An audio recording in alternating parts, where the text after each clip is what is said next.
장수와 부귀영화의 상징. 바다밭을 일구던 해녀들은 예부터 바다 거북을 용왕신의 막내딸로 여겼습니다.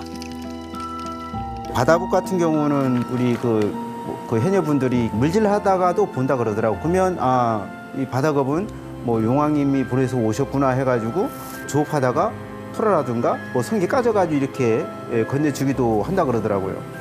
진짜 용왕님 모시듯 또 죽었을 때는 장례도 이제 치러질 정도니까. 일렁이는 감태숲을 지나자 바다거북 한 마리가 모습을 드러냅니다.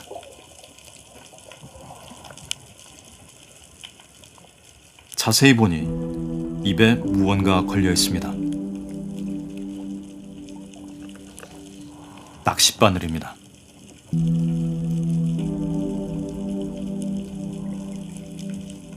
가까이 다가가자 경계하듯 자리를 뜹니다. 주변에서 발견된 또 다른 바다거북.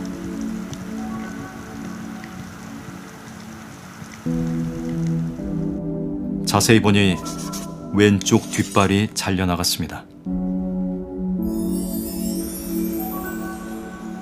용왕신의 막내딸도 피해갈 수 없었습니다.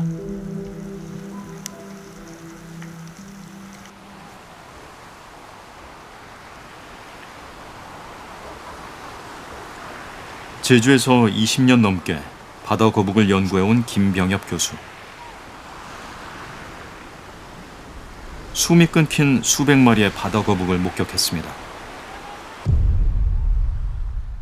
그 신창 쪽에 있는 그 배수구 쪽 그 입구인데요. 이게 발견 당시 가보니 이제 이런 끌어구 군에서 이제 버려진 어구인데 거기에서 걸려가지고 이렇게 겨우 이제 숨을 쉬려고 코 쪽만 이렇게 수면 위로 막 들어 올려가지고 숨을 쉬려고 이제 바둥바둥한 상태였는데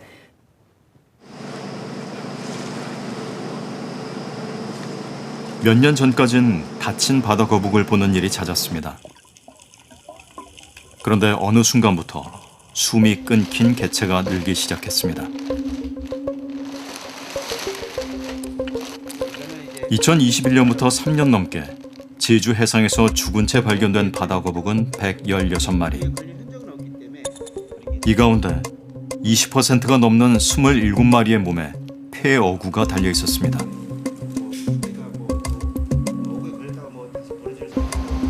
인간에게 발견되지 않은 개체를 포함하면 그 수는 훨씬 많을 것으로 추정됩니다.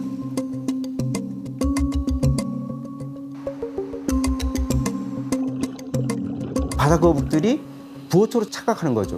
특히 바다거북 같은 경우는 이제 사물을 구별을 못 하거든요. 예를 들면 고래 같은 경우는 초음파를 써가지고 어떤 사물도 구분하고 지형도 감정하는데 이 바다거북 같은 경우는 모든 상황이 움직이면은 그냥 이제 자기가 먹을 수 있는 생물로 알고 덥석석 먹는 거죠. 우리가 보기에는 뭐 거북 한 마리, 한두 마리가 이제 뭐 죽은 거 가지고 우리가 뭐 바다에 어떤 생태계에 영향을 뭐 줄 수 있나 이렇게 하지만 우리 바다에 지표적으로 봤을 때는 굉장히 위험한 신호를 알려주는 게 이 바다 거북이라고 보면 되겠습니다. 근데 이제 인간들은 모르는 거죠. 아직 직접적으로 닿지는 않기 때문에. 근데 어딘가 모르는 게 누군가한테는 지금 서서히 환경적으로나 주변의 어장학적으로라든가 위험이 다가오는 거죠.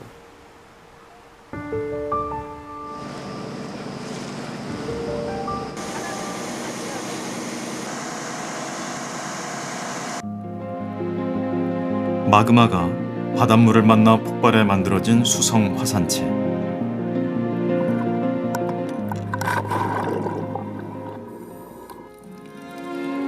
거대한 수중 아치가 모습을 드러냅니다. 점동 갈돔대가 취재진을 맞이합니다. 부채꼴 모양의 육착진총 산호가 황홀한 자태를 뽐냅니다.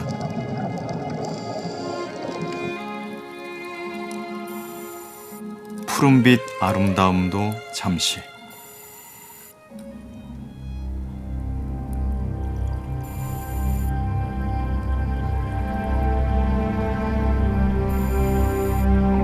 강담돔 한 마리가 폐허구에 걸려 있습니다. 살기 위해 몸부림칠수록 그물은 더욱 조여듭니다. 수많은 생명이 서식하고 번식하는 산호초. 바다 생태계를 지탱하는 이 소중한 안식처도 멍투성입니다.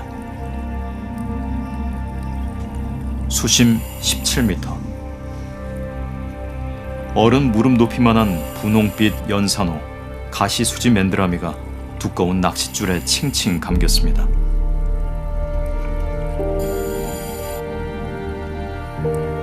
길게 늘어진 줄을 따라가 봤습니다.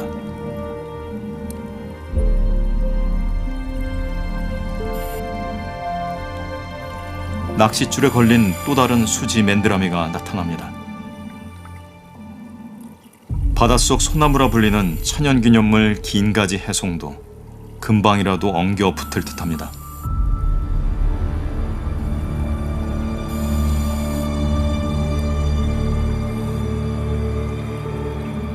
형형색색 산호들이 넘실대는 연산호 군락은 아예 거대한 폐그물로 뒤덮였습니다.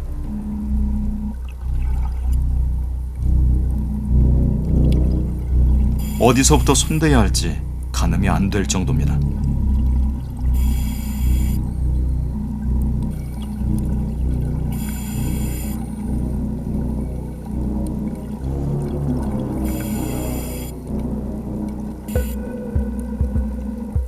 긴 낚싯줄에 여러 개의 바늘을 달아 고기를 잡는 준하게 걸린 부시리도 보입니다.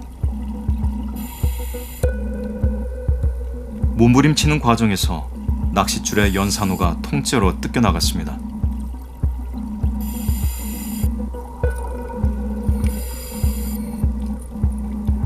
살기 위해선 서로를 죽일 수밖에 없습니다. 물고기들은 움직일 수 있어요. 그래서 운이 좋게 뭐 살아나가는 경우도 있고, 그리고 또 어떤 경우에는 어디가 잘리거나 상처를 입고 뭐 빠져나가는 경우도 있는데, 연산호처럼 움직일 수 없는 생물들 있잖아요. 이 연산호 입장에서 봤을 때 폐허구를 생각을 하면 대량 학살이라고 해야 될까요?